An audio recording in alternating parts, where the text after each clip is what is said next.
ठीक, सही है। हाँ, तो सबसे पहले मैंने आपके साथ कॉस्टिंग का डेफिनेशन शेयर किया था, फिर हमने आपके साथ कॉस्ट एंड एक्सपेंस शेयर किया था, बताया था कि क्या होता है, how do you differentiate between the cost and expense. फिर हमने सिर्फ आपके साथ एक ही कॉस्ट का क्लासिफिकेशन किया था, that is based on the behaviour. So fixed cost, variable cost and semi variable cost and step cost, there is a four type of cost which is based on the behavior। तो हमने बोला था fix cost, तो fix cost का basic definition क्या होता है कि ये फिक्स होगा टोटलिटी में और with in the relevant range fix होगा, लेकिन आपका पर यूनिट जो होगा the moment you start increasing your production, आपका ओवरऑल एवरेज जो आपका एवरेज कॉस्ट पर यूनिट है वो कम होता चला जाएगा। नाउ दूसरा मैंने कहा था कि वेरिएबल कॉस्ट, वेरिएबल कॉस्ट क्या होता है, वो डायरेक्टली रिलेटेड होता है। हम यहाँ पे प्रोडक्शन पॉइंट ऑफ व्यू से बात कर रहे हैं तो हम कह सकते हैं कि डायरेक्टली जो होता है वेरी करता है बेस्ड ऑन दी प्रोडक्शन, ठीक है। उसके हमने एग्जांपल्स आपको दिए थे कि रॉ मटेरियल लेबर जो होते हैं that is the basically the variable overhead होता है। बट समटाइम्स सेल्स में भी वेरिएबल सेल्स ओवरहेड हो सकता है, जो कि सेल्स लाइक सेल्स पे कोई सर्टेन परसेंटेज ऑफ कमीशन है, तो जितना अमाउंट ऑफ सेल होगा उतना परसेंटेज ऑफ कमीशन, उतना कमीशन कैलकुलेट हो जाएगा बेस्ड ऑन सर्टेन परसेंटेज। तो इन दैट केस हम कह सकते हैं कि वो भी वेरिएबल है, but that is not the production cost, but वो सेल्स कॉस्ट है। फिर उसके बाद हमने आपके साथ बात किया था कि सेमी वेरिएबल कॉस्ट। तो सेमी वेरिएबल कॉस्ट में हमने बोला था कि वैसा कॉस्ट स्ट्रक्चर है जिसके अंदर आपके पास fix cost plus variable cost दोनों होता है। और उसके बाद हमने आपके साथ डिस्कस किया था स्टेप कॉस्ट। तो स्टेप कॉस्ट में हमने आपके साथ क्या डिस्कस किया था कि मान लो कि आपने एक कॉस्ट है, मान ली हमने एक एग्जांपल लिया था कि एक सुपरवाइजर है जो 6 आदमी को मैनेज कर सकता है। तो the moment you start increasing the more staff, आपका क्या हो जाएगा, आपको एक मोर सुपरवाइजर चाहिए होगा। तो वो ऐसा क्या था कि उसको हम स्टेप कॉस्ट की तरह डिफाइन करते हैं, ठीक है। तो इसके ऊपर एग्जाम में सवाल आता है, मतलब they will give you certain questions, अब आपको उसके ऊपर कैलकुलेट करके बताना होता है कि साहब इसमें आपका वेरिएबल क्या है, फिक्स क्या है या सेमी वेरिएबल क्या है, ये आपको आइडेंटिफाई करना होता है। उसके लिए मैंने आपके साथ बोला था कि आईएमए सपोर्ट्स में आपको उसके कुछ क्वेश्चन मिल जाएंगे, जस्ट 1 मिनट लगेगा।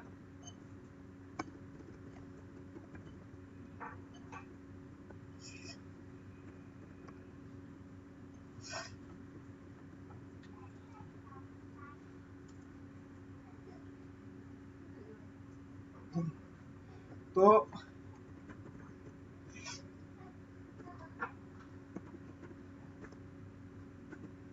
वेरिएबल का स्पेलिंग क्या होता है, VARIABLE, वेरिएबल।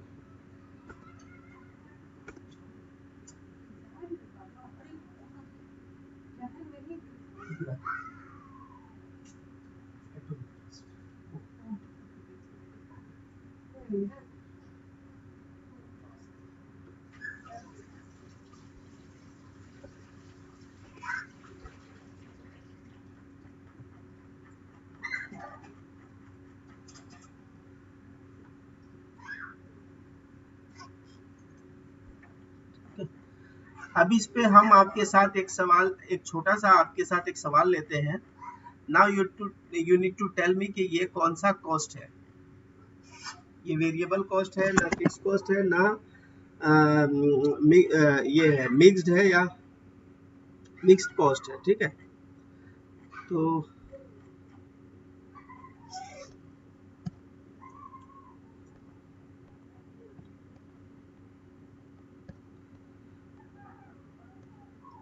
ये एग्जाम के पास पेपर्स होते हैं, ठीक है। तो आपने क्या होता है कि आपने अगर एक बार इसको कर लिया समझ समझ के तो आपका बहुत सारा कॉन्सेप्ट क्लियर हो जाता है, ठीक है। ये आई बिलीव हमने सबके साथ शेयर किया होगा, बट फिर भी एक बार मैंने यस्टरडे भी शेयर किया था, एक बार और शेयर कर दूंगा। यहाँ पर मैंने यहाँ पे एग्जांपल्स दिया हुआ था, company have observe the following cost at a different production level. तो आपके पास 3 टाइप ऑफ प्रोडक्शन लेवल दिया हुआ है, 25,000, 50,000 एंड 75,000 का कॉस्ट दिया हुआ है, कॉस्ट भी दिया हुआ है, कॉस्ट सी एंड कॉस्ट भी दिया हुआ है। अब आपको यहाँ पर आइडेंटिफाई करना है by doing your own analysis कि ये जो ए बी सी डी है उसका नेचर क्या है, उसका बिहेवियर क्या है, बिहेवियर ये वेरिएबल है या फिक्स्ड है या सेमी वेरिएबल है, आपको बताना है, ठीक है। तो मैं आपको बताता हूँ कैसे आप करेंगे, so that you can save your time in exam.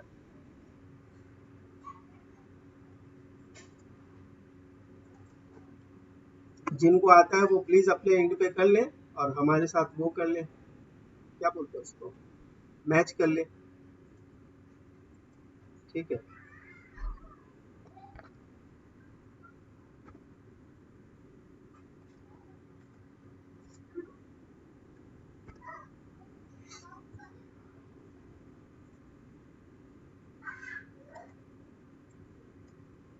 तो ये हमारा पहला जो कॉस्ट है उसका नेचर देखिए, वो कैसे ये हो रहा है।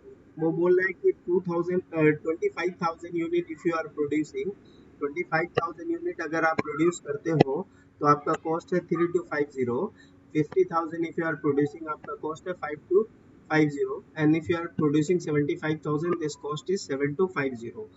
ठीक है, तो आपने इस कॉस्ट को यहाँ पे एक बार लिख लेना है। तो कॉस्ट क्या है आपका, 3250, 5250, और क्या है 7250। ठीक है, और का लेवल ऑफ प्रोडक्शन क्या है, 25,000, 50,000 एंड 75,000। देखिए वेरिएबल कॉस्ट का जो फीचर्स था वो क्या बोल रहा था कि variable cost per unit remain same रहेगा। तो हम यहाँ पर चेक करेंगे, तो मेरे को पता चला कि ये रिमेन सेम नहीं है। इसका जो नेचर दिखा रहा है, जो वेरिएबल कॉस्ट पर यूनिट दिखा रहा है वो सेम नहीं है। इसका मतलब क्या है कि ये तो वेरिएबल नहीं है, दिस इज नॉट वेरिएबल। ठीक है, फर्स्ट यूनिट हमने चेक किया तो ये नहीं है, इसका मतलब ये वेरिएबल नहीं है। अच्छा, since it's getting in changes, तो इसका मतलब ये क्या है, ये फिक्स्ड भी नहीं है, क्योंकि फिक्स क्या होता है, टोटल में फिक्स होता है। तो इसका मतलब ये वेरिएबल नहीं है, फिक्स्ड नहीं है। तो ये है क्या, तो ये मिक्स्ड है। ये क्या है, मिक्स्ड, सेमी वेरिएबल और मिक्स्ड सेम। अब दूसरा आता है कि 7500, 7500, 7500। तो 7500 is fix for all the level. तो यहाँ पर हम बोलेंगे क्या, टोटलिटी में ये जो कॉस्ट है इसका स्ट्रक्चर क्या है, सेम है। तो इसका मतलब हम बोल सकते हैं कि फिक्स, ये फिक्स्ड है। क्या है ये, फिक्स्ड है। तीसरा हम चेक करेंगे 2750, उसके बाद क्या है 5500। अच्छा, एग्जाम में ये सारे सवाल आपने करने होते हैं। समटाइम क्या होता है, आप इमोशन को फॉलो कर लेते हो और 4-5 सवाल रॉन्ग कर देते हो। तो 8250, तो आपने इंडिविजुअली एक एक करके कैलकुलेट करना है। अब आप चेक करो, तो क्या है, variable cost per unit remain same होता है। इसका मतलब हम इसका नेचर को डायरेक्टली क्या बोलेंगे साहब, वेरिएबल कॉस्ट बोलेंगे। इसके बाद का नेचर चेक करेंगे डी का, 1750, 1750, then 2500, and then what, 3000। So again we will check क्या ये टोटलिटी में क्या है, सेम है क्या, टोटल में सेम है, नहीं है same. Now what is the second test, इसका पर यूनिट चेक करना है। सो पर यूनिट आई चेक। सो क्या लग रहा है आपको, पर यूनिट भी सेम नहीं है, इसका मतलब क्या है, इसका नेचर क्या है जी, मिक्स्ड है। तो इसका मतलब जो कॉम्बिनेशन में, यानी जिस ऑप्शन में you will find this combination, you can say that okay that option is correct for you. So mixed, fixed, variable, mixed. तो mixed, fixed, mixed, fixed, variable and mix, so I can say that कि हमारा option B is the answer. तो exam में क्या होता है, ये जब 2-4-10 सवाल अब अगर आप प्रैक्टिस कर लीजिएगा तो आपको बहुत अच्छा कॉन्फिडेंस भी बिल्डअप हो जाएगा और एग्जाम में आप आराम से इन सब सवाल को कर पाइएगा। ठीक है, second question what I have taught, second point what I have taught to you in the last class, कि अगर if I want to understand what is the, how much is the variable portion, how much is the fixed cost, can you identify for the cost A, this was the cost A, this was cost, this is cost C. So can somebody calculate and get me the numbers, what is the variable and what is the fixed in the cost A, please. Identify करो भैया।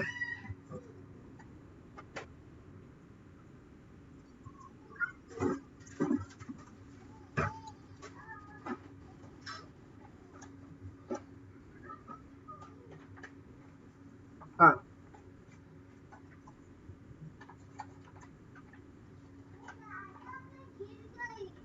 हाँ ठीक। हाँ जी बताएं साहब, कोई तो बता दो। So variable cost per unit first we will calculate. So what is the formula for that? I have told you, difference in cost divided by difference in unit. So that difference you have to calculate between the higher and the lower. Higher and the lower. So what is the higher cost? Sorry. So what is the higher? 7250. What is the lower cost? 3250. And difference in unit means 75,000 minus 25,000. So if you want to calculate your variable cost per unit, it will come as 0.08. Now the question come, how much is the fixed cost? So for that, what is the formula I told you? You just understand this is your total cost. Total cost is equal to fixed cost is equal plus variable cost is equal to oh, fixed cost plus total variable cost. ठीक है जी। तो if I want to just simplify this, तो मैं क्या करूंगा, मैं लिखूंगा 3250 is equal to fix cost plus क्या, total variable cost. So 25,000 multiply by 0.08। तो मैं ऐसे लिख सकता हूँ 3250, और इधर में मैं इसको सिंप्लीफाई कर देता हूँ। 25,000 मल्टीप्लाई बाई 0.08। तो अब मैं इसमें क्या लिख सकता हूँ, is equal two variable cost लिख सकता हूँ, यानी दिस माइनस दिस ऐसे करके, this minus this is equal two variable cost. इसको सिंप्लीफाई किया तो ठीक है। ये सिंप्लीफाई अब कैसे करना है, अब वेरिएबल कॉस्ट का नंबर्स निकाल, अब हमें fix sorry this is equal to fix cost. Yes exactly. तो अब अगर हमको फिक्स कॉस्ट का if I want to get the number, so what should I do, मैंने अपने 3250 minus 2000, so I can say that 1250 is the fixed cost and the balance is our variable cost. Is it fine? किसी को कोई दिक्कत है? रफीक भाई, you have any question?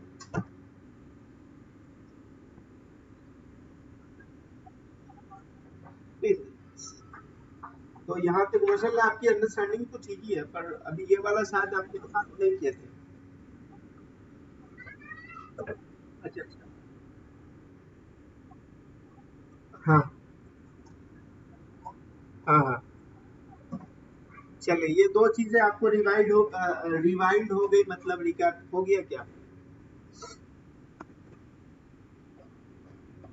चलिए मैं आगे बढ़ूं। So today now I will go to the other cost, because this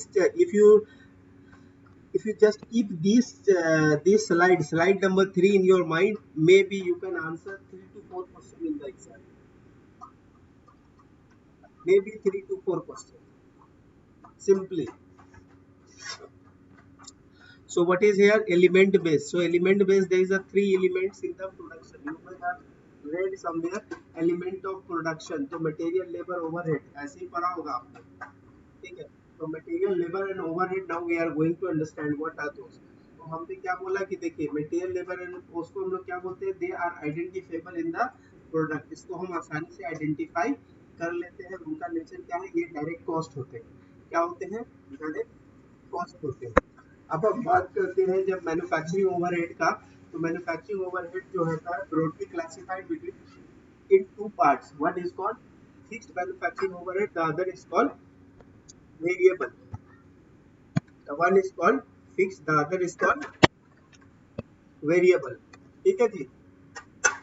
तो फिक्स एंड वेरिएबल है। अब देखिए व्हाट आर द फिक्स, बोल रहा है कि रेंट जो है मैन्युफैक्चरिंग एरिया का, if you are paying some rent to your manufacturing area, it is to be classified as a fixed. If you are paying some depreciation on the machinery, it means it is a fixed. If you are paying some depreciation on the factory shed, it means it is a fixed. If you are paying some security guard salary, it means it is a fixed. If you are paying some purchase staff salary, it is fixed. If you are paying some quality control staff, it means it is a fixed. What are the variable like indirect material, loose and tools, indirect labors, and material handling cost? Material handling staff or factory utility. Factory utility, I have already explained you, it's not purely variable, but generally for the purpose of this, like where we will put it, so it should be like it's the best suitable classification is the variable manufacturing overhead. Okay. So generally, what are the questions you can expect from here? They will ask you calculate the conversion cost. So what is the conversion cost? Conversion cost का मतलब ये होता है total cost minus labor minus material, excluding material. Whatever the cost for you, excluding material is the conversion cost. So in other way, how you will define? You will say that okay. In other way, how you will define? You will say that labor and manufacturing overhead is our और factory overhead is our conversion cost. ठीक है. In exam you can ask this question also. What do you mean by the prime cost? How do you define the prime cost? So prime cost is the summation of direct material as well as the direct labor. So this question you can expect in your exam. There are other examples. How do you calculate the prime cost? How do you calculate the conversion cost? But one more thing is there. Labor is the common cost for prime cost as well as the conversion cost. तो labor क्या होता है? Common cost होता है. ठीक है जी. अभी अपने now we will see one of the question from the exam paper how the conversion cost is calculated. Conversion.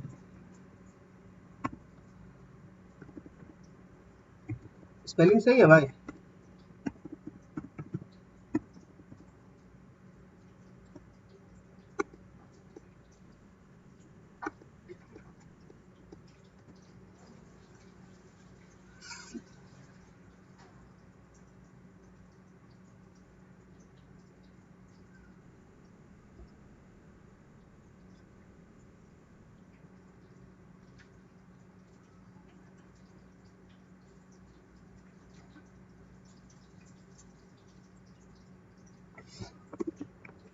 मान लो आपके पास एक कॉस्ट शीट दिया हुआ है. कॉस्ट शीट दिया हुआ है.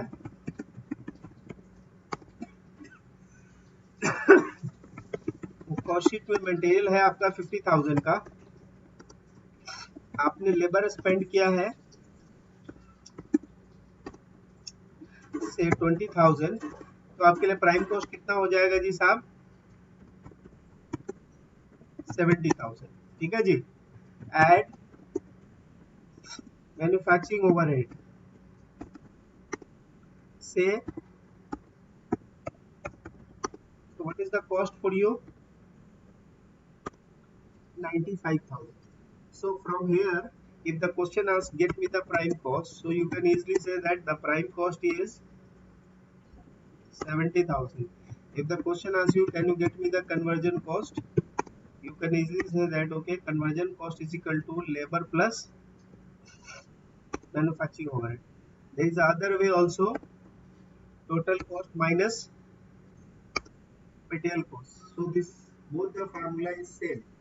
The only is the way how you interpret. The true conversion cost is what आपने के पास मटेरियल था and whatever the cost of effort, that is called the conversion cost.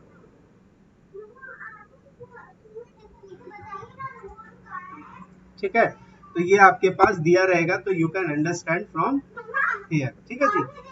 अब आपके पास सवाल आता है, थोड़ी सी चीजें समझनी है कि मैन्युफैक्चरिंग कॉस्ट में क्या होता है. मैन्युफैक्चरिंग कॉस्ट का मतलब उसके अंदर prime cost plus manufacturing overhead, that what we have seen from the cost sheet now. ठीक है.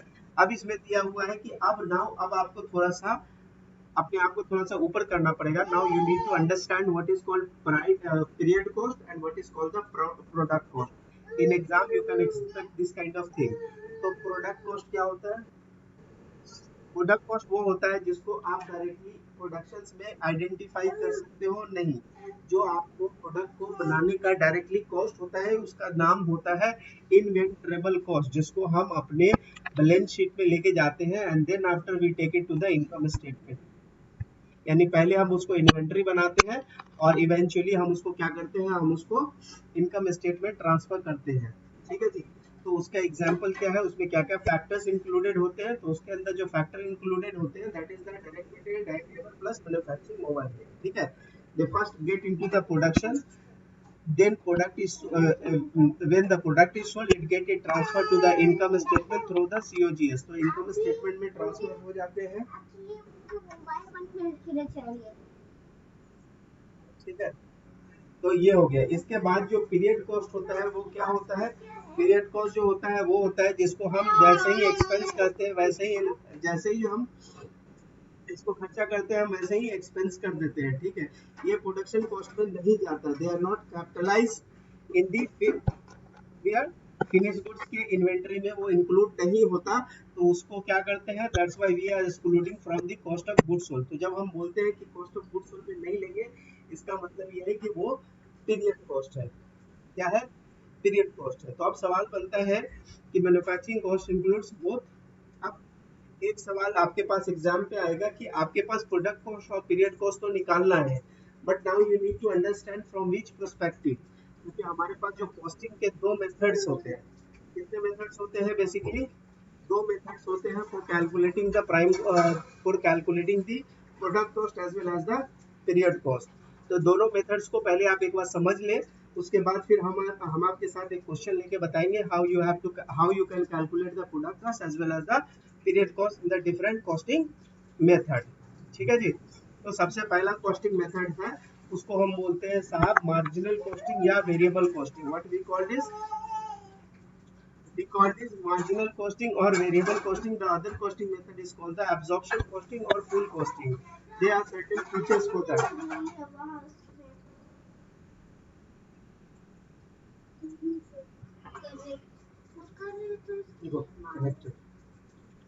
ठीक है जी।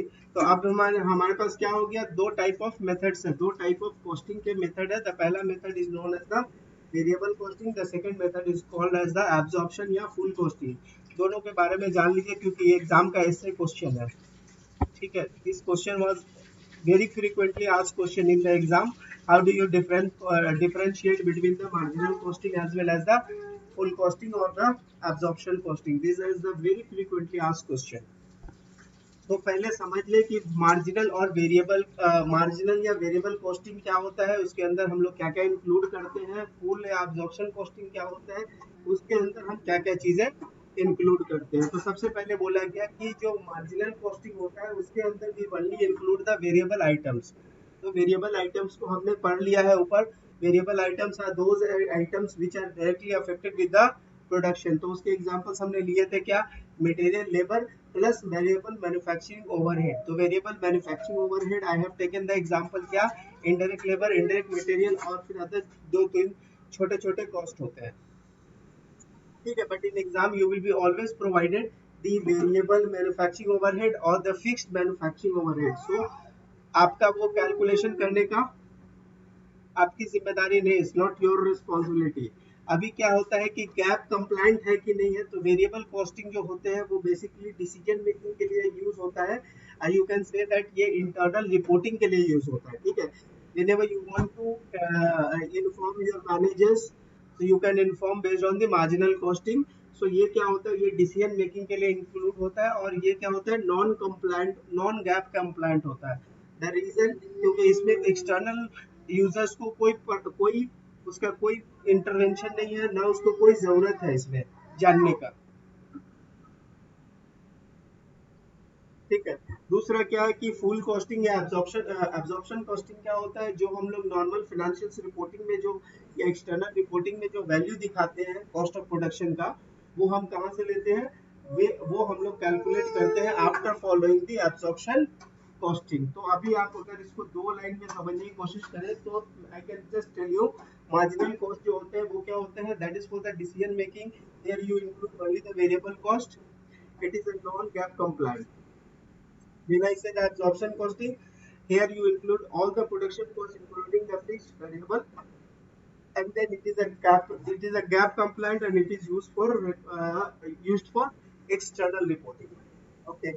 Now ये पूरा फार्मूला ये क्या था, ये डिफिनेशन था, डिफरेंशिएशन था, जो आप एग्जाम में they will ask you to write differentiate between the different type of costing methods. Then in that case you have to write the same thing. You have to make the two column and you have to write the differentiation. Okay. Now उसका mathematically उसका how you are going to use in the costing वो मैं आपको सिखा रहा हूँ. देखिए इसके अंदर क्या क्या लेंगे. When you are going to calculate the cost, तो यहाँ पे बोला गया मटेरियल तो लेंगे लेंगे, यहाँ भी मटेरियल लेंगे, यहाँ पे लेबर बोला है यस लेंगे लेंगे, लेकिन वेरिएबल ओवरहेड दोनों जगह कैलकुलेट करेंगे, बट फिक्स्ड मैन्युफैक्चरिंग ओवरहेड ये वेरिएबल कॉस्टिंग मेथड में you won't take, you will exclude it because it is considered as a period cost.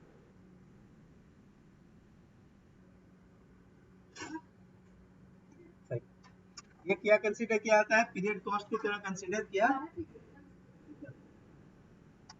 ठीक है. बट एब्जॉर्प्शन कॉस्टिंग या फुल कॉस्टिंग के अंदर में क्या करेंगे, you will take into the consideration while you are calculating the product cost. तो अभी आप क्लियर हो गए प्रोडक्ट कॉस्ट के अंदर क्या होता है. प्रोडक्ट कॉस्ट अगर कोई कैलकुलेट करने बोला तो जनरली आपने क्या क्या लेना है, मटेरियल लेना है, material labour and manufacturing overhead लेना है. If you are following the variable costing method, then you have to take the variable part. If you are following the absorption costing, in that case you have to take both, like both what, variable as well as the fix. ठीक है जी. और क्या क्या यहाँ पे नहीं लेना है, यहाँ जब पीरियड कॉस्ट निकालेंगे, since fix manufacturing overhead is taken as the period cost, तो आप यहाँ पे लेंगे, यहाँ पे नहीं लेंगे.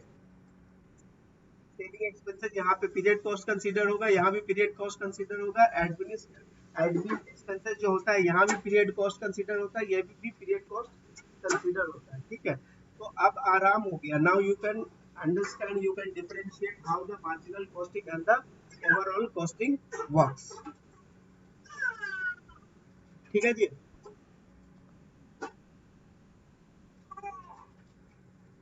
किसी के मन में कोई सवाल है तो प्लीज पूछ लो भाई.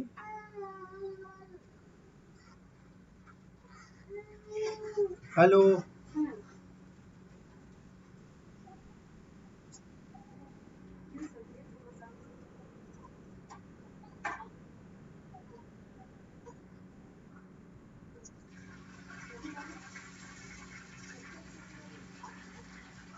यूटिलिटी कॉस्ट जो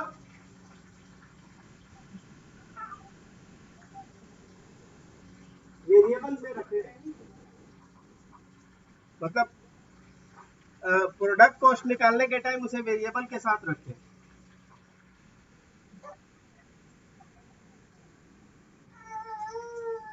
वो ऐसा है ना कि वो क्वेश्चन में समझ में आ जाएगा,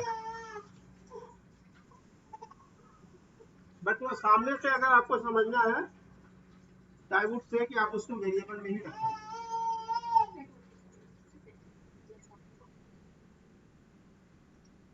ठीक है. अब ये क्वेश्चन है, इसको थोड़ा समझने की कोशिश करें.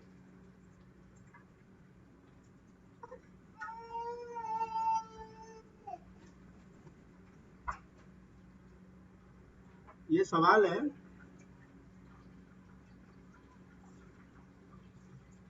यहां से यहां तक का.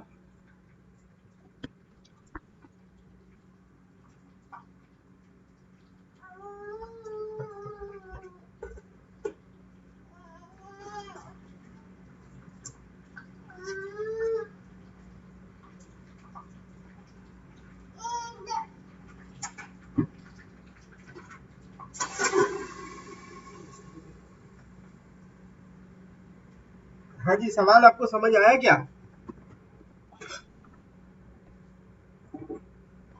देखिए आपने क्या किया, अब आप देखेंगे समझेंगे कैसे प्रोडक्शन और पीरियड को कैसे प्रोडक्शन और पीरियड कॉस्ट निकाला जाता है अंडर डिफरेंट कॉस्टिंग मेथड्स. ठीक है. तो आपने क्या किया, आपने यूनिट बनाया, यूनिट प्रोडक्शन आपका 700 यूनिट और आपका सोल्ड है कितना जी, 500 यूनिट. अब मटेरियल को बनाने का कॉस्ट है, यहाँ पे लिखा हुआ है कि आपका जो मैन्युफैक्चरिंग कॉस्ट जो दिया हुआ है वो क्या दिया हुआ है, 30 रुपए का दिया हुआ है। ठीक है, वेरिएबल मैन्युफैक्चरिंग कॉस्ट दिया हुआ है आपको,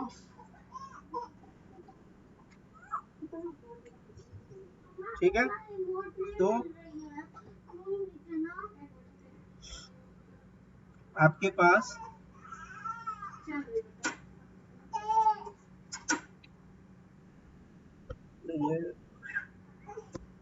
हाँ,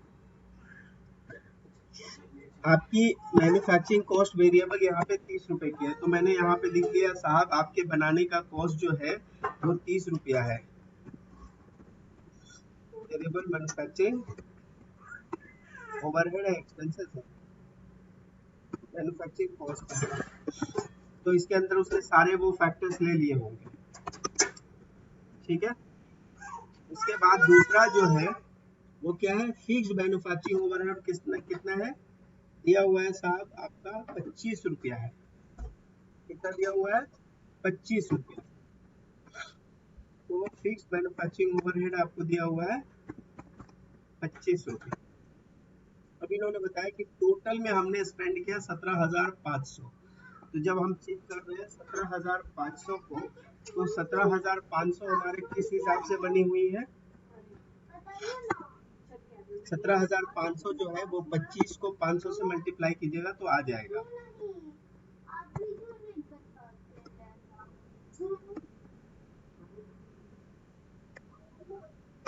ठीक है, नहीं 700 पे लिया हुआ है, 17,500 जो है वो 700 के ऊपर लिया हुआ है, क्योंकि हमारा कॉस्ट 700 है। अब मैं आपसे खाली एक चीज पूछना चाह रहा हूँ कि आप मेरे को बताओ कि टोटल मैन्युफैक्चरिंग कॉस्ट कितना होगा अंडर फुल कॉस्टिंग या अंडर एब्जॉर्प्शन कॉस्टिंग। तो आप बोलिएगा, देखिए आपका वेरिएबल कॉस्ट जो जाएगा वो 21,000 का जाएगा, और आपका जो फिक्स कॉस्ट जाएगा वो आपका जाएगा 17,500। इसका मतलब the production cost is going to you, मेरे लिए रहेगा 38,500। ठीक है, अब चूंकि हमने इसमें से सेल कितना किया है, 500 यूनिट, तो मेरे लिए क्लोजिंग इन्वेंट्री का वैल्यू कितना निकलेगा, मेरे लिए क्लोजिंग इन्वेंट्री कितनी निकलेगी, 200। अब 200 पे वैल्यू जब असाइन करनी होगी तो हम क्या करेंगे, डिवाइड बाय 700 मल्टीप्लाई बाय 200। तो मैं कह सकता हूँ कि साहब मेरा जो कॉस्ट है, मेरे लिए जो क्या है, कॉस्ट ऑफ गुड्स सोल्ड है वो है 27,500। अगर यहाँ तक आपको समझ आई सवाल तो बताएं।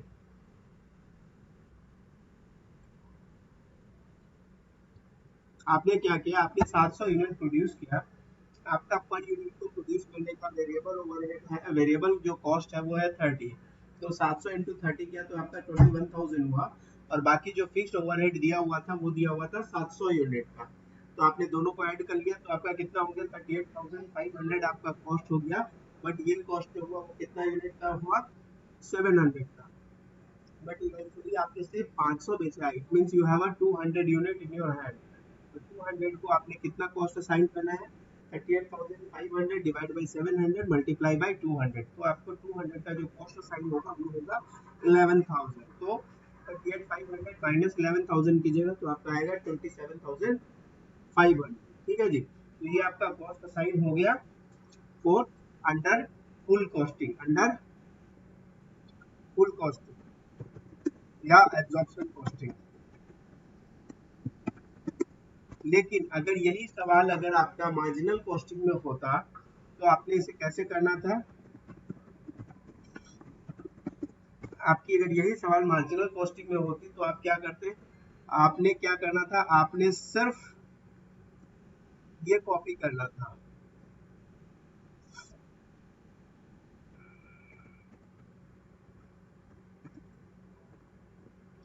आपने ये फिक्स्ड वाले नहीं लेने थे। रीजन क्यों नहीं लेने थे, वो इसलिए नहीं लेने थे क्योंकि यहाँ पे इसको पीरियड कॉस्ट कंसीडर किया जाता है। क्या कंसीडर किया जाता है, पीरियड कॉस्ट कंसीडर। तो अब देखिए दोनों में आपका cost of goods sold different आ गया, कॉस्ट ऑफ, इसको सीओजीएस भी बोलते हैं, तो इसमें आपका COGS कितना है, इसमें COGS कितना है, इसमें आपका COGS जो है वो है आपका 15,000 का, जबकि आपका एब्जॉर्प्शन कॉस्टिंग में COGS कितने का है, 27,500 का। अभी आपको बहुत ज्यादा डिफरेंस नहीं समझ में आएगा, डिफरेंस कब समझ में आएगा, जब आप इसको सेल कीजिएगा।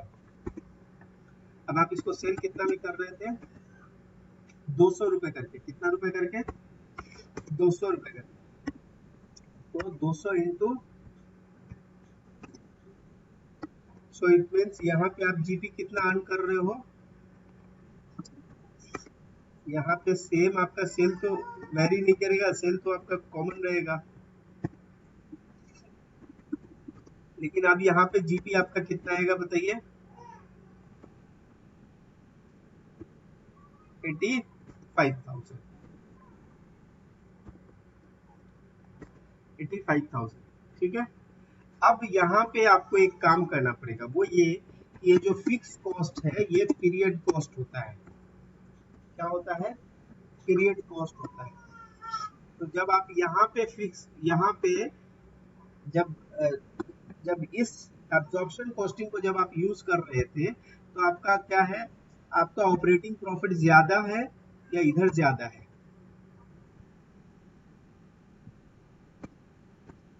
आपका जीपी देखने में लग रहा है कि आपका मार्जिनल कॉस्टिंग में जीपी ज्यादा है, लेकिन जब आप नेट प्रॉफिट के लेवल पे जाएंगे तो आपका नेट प्रॉफिट में क्या होगा, मार्जिनल कॉस्टिंग में प्रॉफिट कम हो जाएगा। द रीजन कि आपको full 17,500 you have to expense as a period cost, ठीक है। अब हम सेलिंग एक्सपेंसेस को लिख के देखते हैं।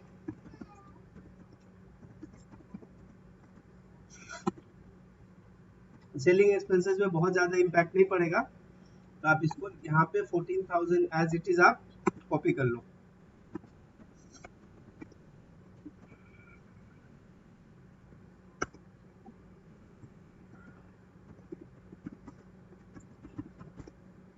अब आपके पास जो नंबर्स निकल के आ रहे हैं, और यहाँ पे आपको देना पड़ेगा क्या, मैन्युफैक्चरिंग ओवरहेड फिक्स्ड वाले, कितना, 17,500।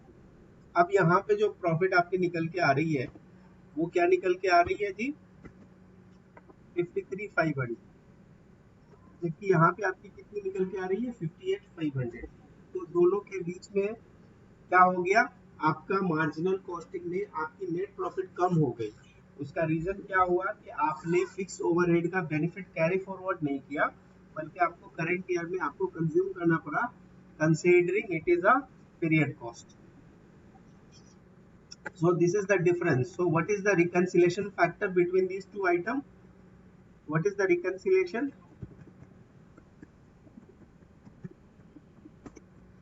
दो के बीच में reconciliation कितना का है,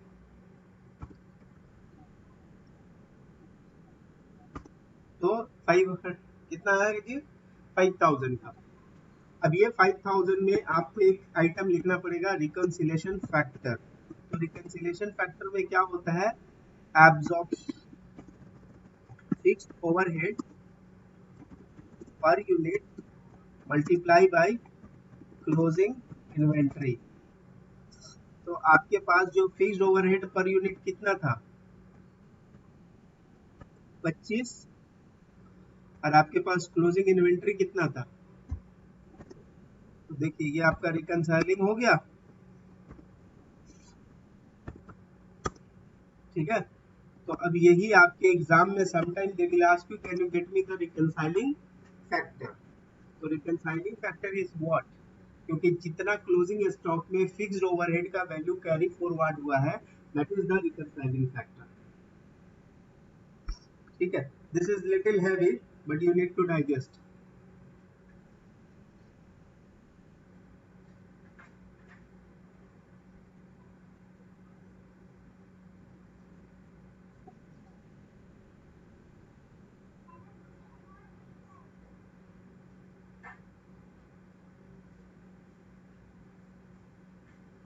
हाँ जी, कोई सवाल है मन में तो बताएं।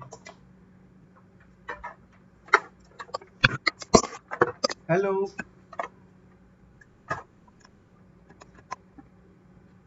मन में कोई सवाल है तो प्लीज बताएं।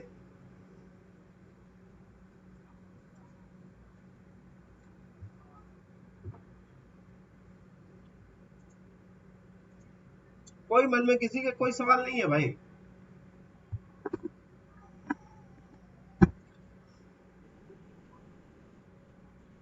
चलो गुड है फिर, गुड है भाई, फिर दिक्कत क्या है, पूरा गुड है। ठीक है, ये मैंने निकाल दिया था, close change in inventory multiply by fixed overhead per unit, ये इसको बोलते हैं रिकंसिलिएशन फैक्टर। ठीक है, दोनों के बीच में डिफरेंस है दिया हुआ, ये एग्जाम में आपको लिखना होता है किसको कब क्या कंसीडर करना है, यहाँ पे लिखा हुआ है, जिसको हमने समराइज करके हैंड रिटन फॉर्म में यहाँ पे डाल दिया है। ये ऐसे बुक पे लिखा रहता है बहुत सारा। ये क्वेश्चन है आपने एग्जाम में, ये बहुत इंपॉर्टेंट है समझने के लिए कि कब आपके प्रॉफिट पे क्या इम्पैक्ट होगा। ठीक है जी, तो इन्होंने बोला कि अगर प्रॉफिट और प्रोडक्शन और सेल अगर सेम है तो प्रॉफिट पे क्या इम्पैक्ट होगा, तो बोला गया कि प्रॉफिट दोनों में अब सेम आएगा, बिकॉज कोई भी रिकंसाइलिंग फैक्टर है ही नहीं। बोला प्रोडक्शन ज्यादा है तो इसका मतलब क्या है, अगर प्रोडक्शन ज्यादा है तो अभी हमने देखा है कि एब्जॉर्प्शन कॉस्टिंग का प्रॉफिट ज्यादा आएगा। अगर प्रोडक्शन कम होता तो हमारे पास क्या होता, हमारा जो है मार्जिनल कॉस्ट का प्रॉफिट ज्यादा होता। क्या होता, ज्यादा होता। तो ये जो लाइन, ये जो टेबल बनी हुई है, इसके ऊपर एमसीक्यू है। ठीक है, जब आप प्रैक्टिस करेंगे then you will find some of the MCQ based on this table only. ठीक है, अब बोल रहा है एब्जॉर्प्शन कॉस्टिंग के बारे में, तो बोल रहा है कि ये मैचिंग कॉस्ट एंड रेवेन्यू को अप्लाई करता है, ये गैप के साथ गैप एंड आईआरएस के साथ कंप्लाइंट है। उसके बाद बोल रहा है कि फिक्स कॉस्ट को क्या करता है, कॉस्ट सेंटर के हिसाब से स्प्लिट करता है। बोल रहा है कि allocation of fix cost to the cost centre make more responsible to the manager. तो फिक्स कॉस्ट का जो एलोकेशन है वो मैनेजर्स के ऊपर ज्यादा रिलाई करता है। और साथ में बोलता है करेक्शन प्रॉफिट कैलकुलेशन का यहाँ पे क्या होती है कि इसमें आपको सारे जो भी इम्पैक्ट होते हैं सीजनल सेल या सीजनल प्रोडक्शन, उसके भी इम्पैक्ट आपको मिल जाते हैं। लास्ट में लिखा हुआ है कि सुटेबल फॉर प्राइसिंग होता है, द रीजन आप उसको फिक्स कॉस्ट को अपनी कॉस्ट में इंक्लूड कर लेते हो और आप उससे कस्टमर से उस प्राइस को रिकवर कर पाते हो। ठीक है, तो इतना सारा अगर नहीं भी याद रहेगा तो जो ऊपर में आपने आपस में सिर्फ डिफरेंशिएशन पढ़ा है ना, अगर उतना भी अगर आप कर लोगे तो आप एग्जाम में आराम से लिख सकते हो। अब सवाल बनता है कि दोनों के में इनकम स्टेटमेंट कैसे बनता है। तो देखिए, जो एब्जॉर्प्शन कॉस्टिंग है उसका इनकम स्टेटमेंट बहुत इजी है। Sales minus cost of goods sold is equal to GP minus variable non manufacturing minus fixed non manufacturing. तो दोनों को एक्सपेंस कर देगा और हमारा क्या निकल के आ जाएगा जी, ऑपरेटिंग इनकम निकल के। ठीक है, आपने जब मेरे पीछे देखा था कॉस्ट ऑफ गुड्स सोल्ड जब हम निकाल रहे थे, अब उसके बाद जब हम वेरिएबल कॉस्टिंग देखेंगे तो उस कैसे है, sales minus variable cost minus variable non manufacturing.